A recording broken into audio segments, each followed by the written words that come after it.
অরিত্রিকার ঘুম ভেঙেছে কিছুক্ষণ আগে। সে এখনো বিছানায় উষ্ণ কমফোর্টার জড়ি আতশোয়া হয়ে আছে। এক হাতে ধরা বই, অন্য হাতে পাতার প্রান্ত ধরে রাখতে রাখতে মনোযোগের সঙ্গে গুঞ্জন করে পড়ছে। গতরাতে ভার্সিটির ক্লাসের পড়া শেষ করতে পারেনি, তাই ঘুম ভেঙে তা পুষিয়ে নেওয়ার চেষ্টা করছে। পাশেই লেভি গুটিসুটি মেরে গভীর ঘুমে আচ্ছন্ন। তার ছোট্ট শরীরটা কমফোর্টারের একপাশেই মুড়ে রাখা, মুখখানায় প্রশান্তির ছাপ। মাঝে মাঝে আদুরে ভঙ্গিতে নাক ডেকে উঠছে। অরিত্রিকা প্রায় 1.5 ঘন্টা পড়াশোনা করে কাহিল হয়ে গেছে। চক্ষুদয়ে ভিড় করেছে ঘুম। 2-3 ঘন্টা ঘুমালে হয়তো একটু ভালো লাগবে, কিন্তু এই অকাজ করা যাবে না। এখন ঘুমালে ঘুম ভাঙবে, নিশ্চয়ই দুপুর পেরিয়ে যাবে। হতাশায় নিমজ্জিত হয়ে বিছানা থেকে নেমে পড়ে। চপ্পল পায়ে এগিয়ে গেল কাবার্ডের দিকে। কাবার্ড খুলে গরম পাক কাপড় বের করে পরে নিল। নাচরে ভঙ্গিতে এগিয়ে গেল ব্যালকনির দরজার দিকে। দরজা খুলে পা রাখলো ব্যালকনিতে। কয়েক কদম এগিয়ে গ্রিল ধরে বাহিরে তাকালো। কুয়াশার আচ্ছাদিত হয়ে আছে প্রকৃতি। এখনো সূর্য উদিত হয়নি। আকাশে রাতের চাদর গায়ে লুকিয়ে রয়েছে। ভোরের শীতল হাওয়া ছুঁয়ে যাচ্ছে অরিত্রিকার শরীর। মনোমুগ্ধকর দৃশ্য এবং আবহাওয়ার মন প্রাণ যেন ঝুরিয়ে যাচ্ছে। কিছুটা শীত অনুভব হচ্ছে তার।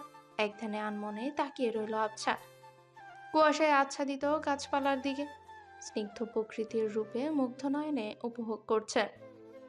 নিঃশব্দে হেসে উচ্চ কণ্ঠে গুনগুন করে গেয়ে উঠল পছন্দসই গান। কত কথা বলা হলো না প্রিয়, কত সূর্যমুখীর মন ভার।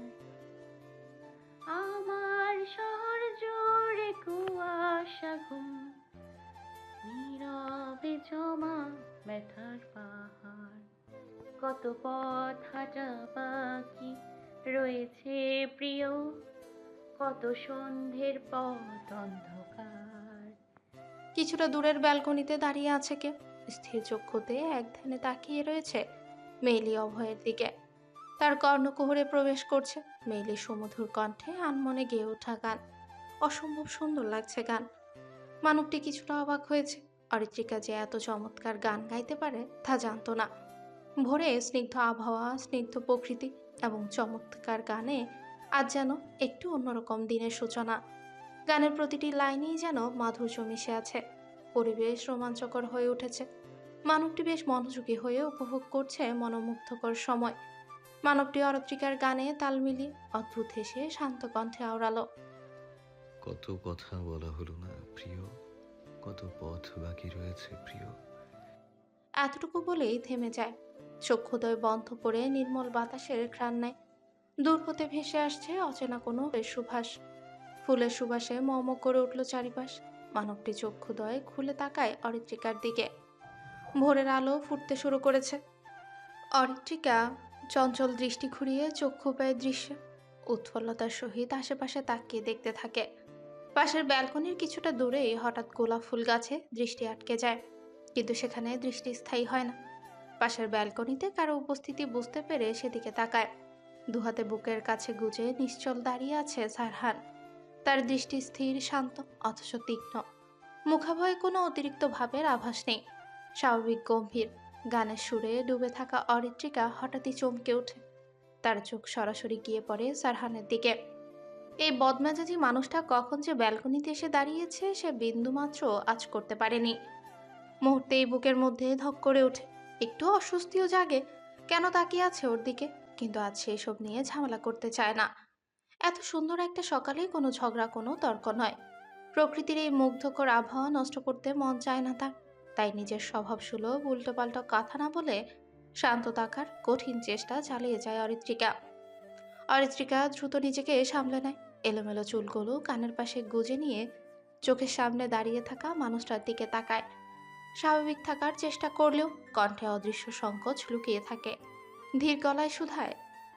শারহান ভাই, আপনি কখন এসেছেন ব্যালকনিতে? সারহান এক মুহূর্ত চুপ থেকে স্থির দৃষ্টিতে অরিত্রিকার দিকে তাকিয়ে থাকে। মুখাভয়ে কোনো অরিত্রঞ্জিত ভাব নেই। কণ্ঠস্বরে শীতল দৃঢ়তা এনে বলে। তুই যখন গান গাইছিলি তখন। আমার গান গাওয়ার জন্য আপনার ঘুম ভেঙে গেছে? সরি শারহান ভাই। অরিত্রিকার কণ্ঠে অনুতপ্তার রেশ। সে মুখ ভার করে সারহানের দিকে তাকিয়ে আছে। তার মনে ছিল না সিঁড়ি। ওপাশের প্রথম রুমটায় সারহান থাকে। ব্যালকনির দূরত্ব খুব বেশি নয়। উচ্চস্বরে কথা বললে স্পষ্ট শোনা যায়। সারহান শান্ত কণ্ঠে বলে। It's okay. সারহানের কণ্ঠস্বর আজ অন্যরকম শোনালো, কেমন যেন অতি শান্ত আর অবিশ্বাস্য রকমের স্বাভাবিক, যা মোটেও স্বাভাবিক বিষয় নয়। অরিত্রিকা সৌজন্যমূলক হাসল শুধু, দৃষ্টি ফিরিয়ে গোলাপ গাছের দিকে নিবদ্ধ করলো। একটা গাছে প্রায় 15 থেকে 20টা হালকা গোলাপি রঙের গোলাপ ফুটেছে। এত সুন্দর ফুলগুলো দেখে চক্ষুদয় জড়িয়ে যাচ্ছে। The song and the singer's voice were incredibly beautiful. সারানার আচানক প্রশংসাসূচক বাক্য মানবটার চকিত দৃষ্টিতে তাকায় অরিত্রিকা। বিস্ময়ে ওষ্ঠযুগল কিছুটা ফাঁক হয়ে যায়। অবিশ্বাস্য ভঙ্গিতে নেত্রপল্লব ঝাপটে কয়েকবার।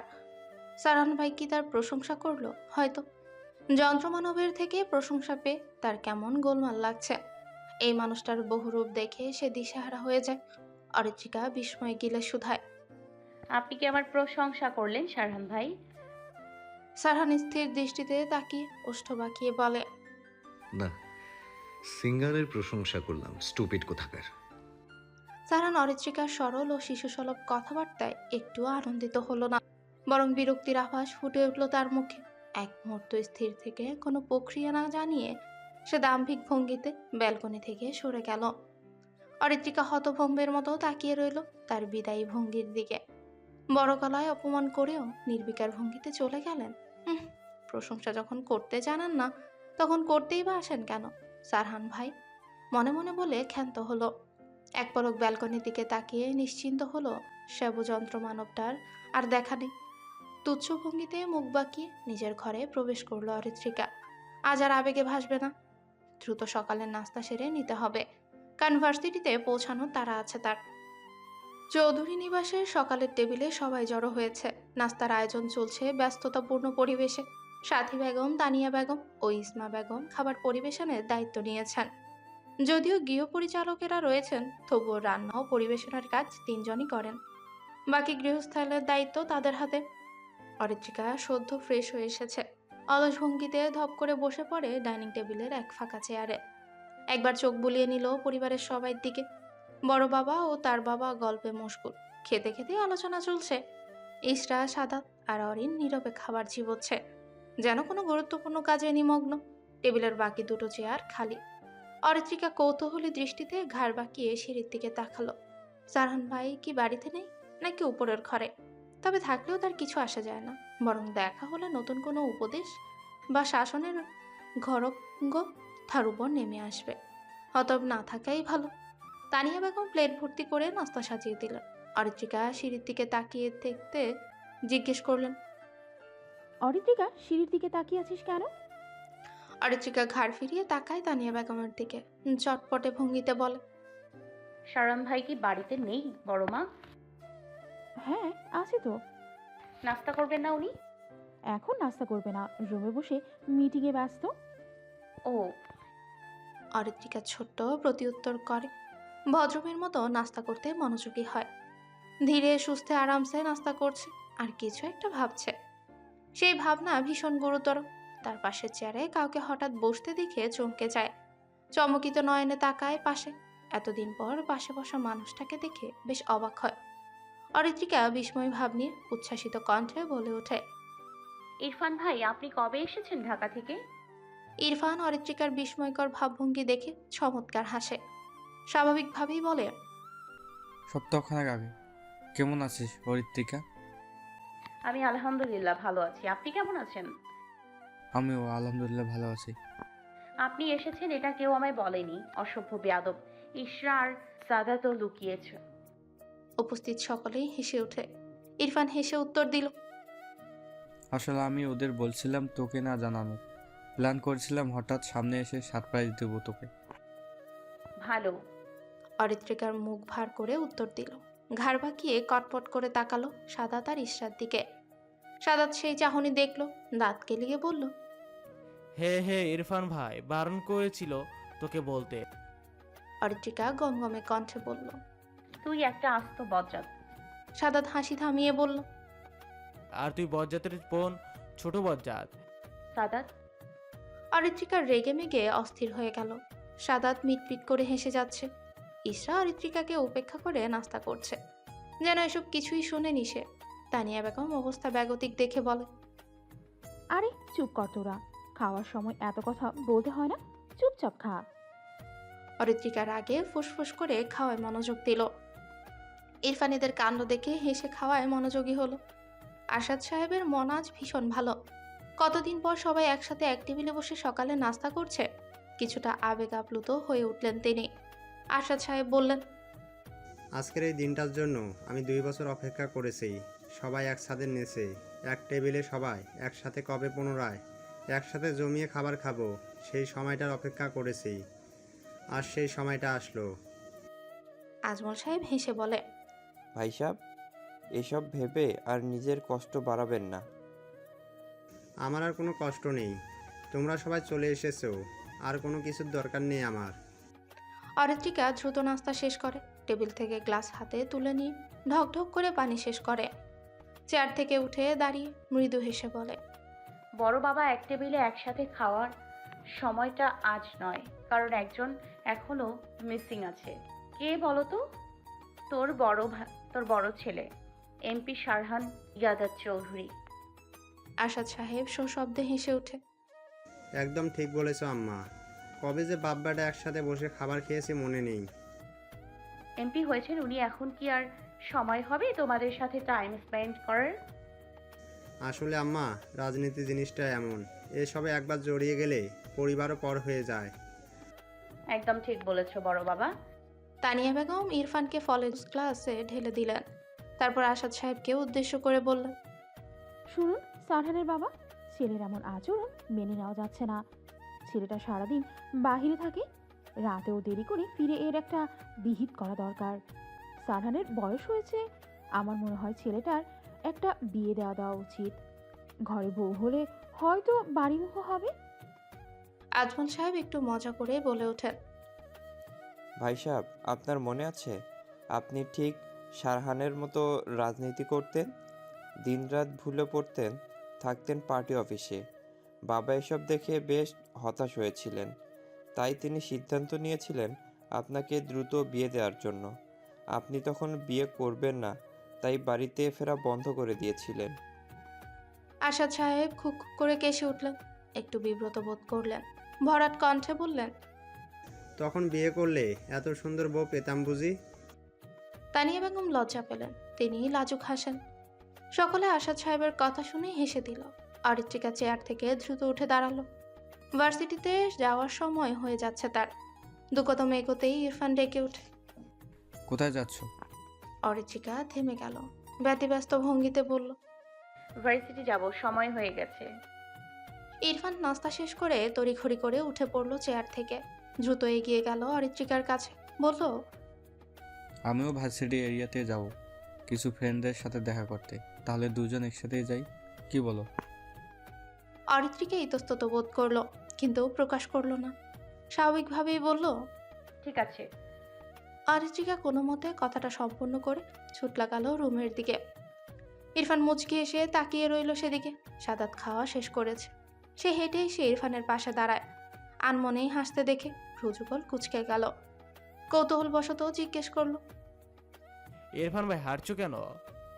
ইরফানের হাসি বন্ধ হয়ে যায় তৎক্ষণাৎ। সে কিছুটা অপ্রস্তুত হলো, সাদাতের দিকে তাকিয়ে বলল, একটা জোকস মনে পড়ে গিয়েছিল, তাই হাসছিলাম।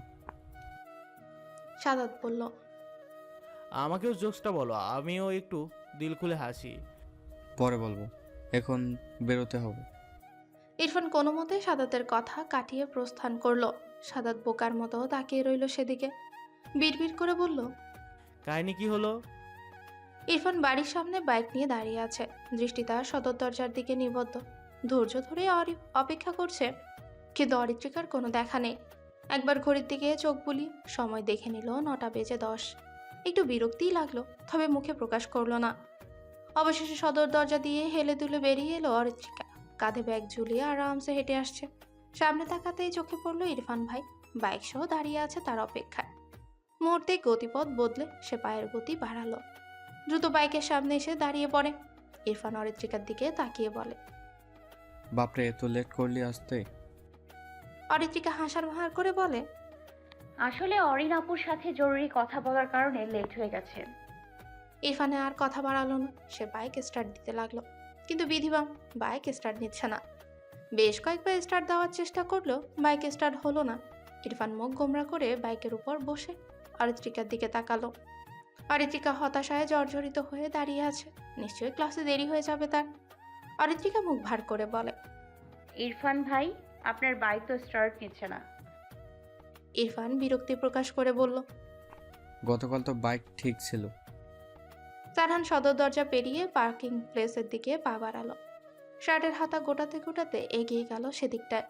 পথিমধ্যে ইরফান আর অরিত্রিকা মুখ গোমরা করে দাঁড়িয়ে থাকতে দেখে থেমে গেল। এগিয়ে গেল দুজনের দিকে, শানিত দৃষ্টিতে পরখ করে নির্লিপ্ত ভঙ্গিতে জিজ্ঞেস করলো। What happened Irfan? অরিত্রিকা চমকে গেল। পাশে তাকাতেই দেখলো সারহান দাঁড়িয়ে আছে গম্ভীর মুখে, সে কি যেন ভেবে একটু পরখ করলো। ব্ল্যাক প্যান্ট, সানগ্লাস, ব্র্যান্ডেড জুতা এবং ঘড়িতে সুদর্শন লাগছে। চুলগুলো জেল দিয়ে সেট করেছে, তার ঘ্রাণেন্দ্রিয় প্রবেশ করছে পারফিউমে তীব্র গন্ধ। পারফিউমের গন্ধটা জোস্ত, এটা কিনতে হবে, কিন্তু নাম জানবে কি করে? আইডিয়া, রুমে চুপি চুপি ঢুকে টুপ করে নাম দেখে আসবে। এত ভাবসাব নিয়ে চলাফেরা করে, তাই মেয়েরা এমপির দেওয়ানা। ইরফান মুখ গোমরা করে বলে। বাইক স্টার্ট নিচ্ছে না। সারহান নিঃশব্দে কিছুক্ষণ ইরফানের মুখের দিকে তাকিয়ে রয়, তারপর ভরাট কণ্ঠে বল। হয়তো কোনো প্রবলেম হয়েছে, কোথাও যেতে হলে গাড়ি নিয়ে যা। ইরফান বিরক্ত হয়ে বাইক ঠেলতে ঠেলতে পার্কিং প্লেসে নিয়ে গেল। সারহান অরিত্রিকার দিকে তাকাতেই দেখলো ড্যাব ড্যাব করে তাকিয়ে আছে তার দিকে। রাজভারী কণ্ঠে বলল, আমার দিকে অদ্ভুত চোখে তাকিয়ে আছিস কেন? কোনোদিন কি আমাকে দেখিসনি? অরিত্রিকা দ্রুততার সহিত নজর লুকালো, অন্যদিকে তাকিয়ে মিনমিন করে বলল। আপনাকে কখন দেখলাম? আমি তো আপনার চোখের চশমাটা দেখছিলাম। সারহান এসব নিয়ে আর প্রশ্ন করে না। সারহান পকেট থেকে ফোন বের করে কাউকে মেসেজ করে। সরু চোখে এক পলক অরিত্রিকার দিকে তাকিয়ে পা বাড়ায় পার্কিং প্লেসের দিকে। অরিত্রিকার মেজাজ যেন তুঙ্গে। আজ সকালে শুরু হয়েছে সারহান ভাইয়ের মুখ দেখে, তাই তো বাড়ি থেকে বেরোতেই বাইক নষ্ট হলো। সে বিরক্তির ভঙ্গিতে পা বাড়ালো মেন গেটের দিকে। বাড়ির গাড়িতে ভার্সিটি যাওয়ার তার মুড নেই। সারহান কিছুক্ষণ আগেই তার পার্সোনাল গাড়ি নিয়ে বেরিয়ে গেছে। চৌধুরী নিবাসের সামনে প্রশস্ত পাকা রাস্তা, যেখানে যানবাহনের আসা যাওয়া লেগেই থাকে। অরিত্রিকা মেন গেট পেরিয়ে রাস্তার ধারেই দাঁড়িয়ে আছে, অপেক্ষা অটোরিকশা। কিন্তু দুর্ভাগ্য, প্রতিটি অটো যাত্রীতে পরিপূর্ণ, একটাও ফাঁকা নেই। সময় গড়িয়ে যাচ্ছে, অথচ সে দাঁড়িয়ে আছে নিরুপায়। আজ বোধহয় ক্লাস মিস হয়ে যাওয়া নিশ্চিত। স্যারের বকুনি চিন্তা করতেই মুখটা কেমন কুঁচকে গেল। রাস্তার দিকে তাকিয়ে চাতক পাখির মতো একের পর এক গাড়ি যেতে দেখলো, কিন্তু আশার আলো নেই। ঠিক তখনই মেন গেট খোলার শব্দ কানে এলো। স্বভাবতই পেছনে তাকালো, সাদাত বাইক নিয়ে পাশে এসে দাঁড়িয়েছে। অরিত্রিকা বলে ওঠে, ভাই, আমায় ভার্সিটিতে নামিয়ে দেয় প্লিজ। সাদাত এক ভ্রু উঁচিয়ে ইশারা করে বলে। বাইকে ওঠো দ্রুত। অরিত্রিকা মৃদু হেসে তড়িঘড়ি করে বসে পড়লো বাইকে, বলল। চল এবার। সাদাত বাইকে স্টার্ট দিয়ে চলল ভার্সিটির দিকে। জনমানসে পরিপূর্ণ ব্যস্ত রাস্তায় দৃষ্টি ফেলে বলে, গার্লফ্রেন্ডের সাথে কথা বাদ দিয়ে ভার্সিটিতে রাখতে যাচ্ছি তোকে। অরিত্রিকা অবাক হওয়ার ভান করে বলে, আমি কি বলেছিলাম?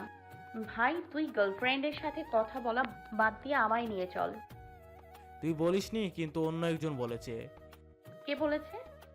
অরিত্রিকার কৌতূহলী ভাব। সাদাত উত্তর দেয়, সারহান ভাই বলেছে। অরিত্রিকা হতবাক, চোখ বিস্ফোরিত হয়ে গেল এক মুহূর্তের জন্য। সারহান ভাই, এই ডোন্ট কেয়ার ভাবওয়ালা মানুষ নিজে থেকে তার ভার্সিটিতে যাওয়ার ব্যবস্থা করে দিয়েছে? এটা কি সত্যিই সম্ভব? অরিত্রিকা আনমনেই হাঁটছে, তার শরীর জোড়ানো ওড়না হাওয়ায় দোল খাচ্ছে। হালকা বাতাসে খোলা চুলগুলো নড়ে উঠছে। বিক্ষিপ্ত ভঙ্গিতে হাতে ধরে রেখেছে একগুচ্ছ লাল গোলাপ আর একটা চিঠি। কিছুক্ষণ আগেই ডিপার্টমেন্টের ক্লাস শেষ হয়েছে তাদের। ক্লাস শেষ হতেই রুহান আর রুদ্র কোনো গুরুত্বপূর্ণ কাজে চলে গেছে। রাহা আজ ভার্সিটিতে আসেনি, মেয়েটা ভীষণ অসুস্থ। অরিত্রিকা তিশা গল্প করতে করতেই প্যারেস রোড দিয়ে আসছিল। এমন সময় অজানা একজন ছেলে হঠাৎই এসে অরিত্রিকাকে লাল গোলাপ ফুলের বুকে এবং একটা চিঠি ধরিয়ে দিয়ে প্রস্থান করে। সে কিছু বলবে সেই সময়টাও পায়নি। তিশা এহেন কাণ্ডে অবাক হয়ে যায়, কে এমন করলো বুঝতে পারছে না কেউ। তিশা অরিত্রিকা চিন্তাগ্রস্ত বদনে তাকিয়ে জিজ্ঞেস করে, এই ফুলের বুকে আর চিঠি কি করবি? অরিত্রিকা আনমনেই হাঁটছে। চিন্তিত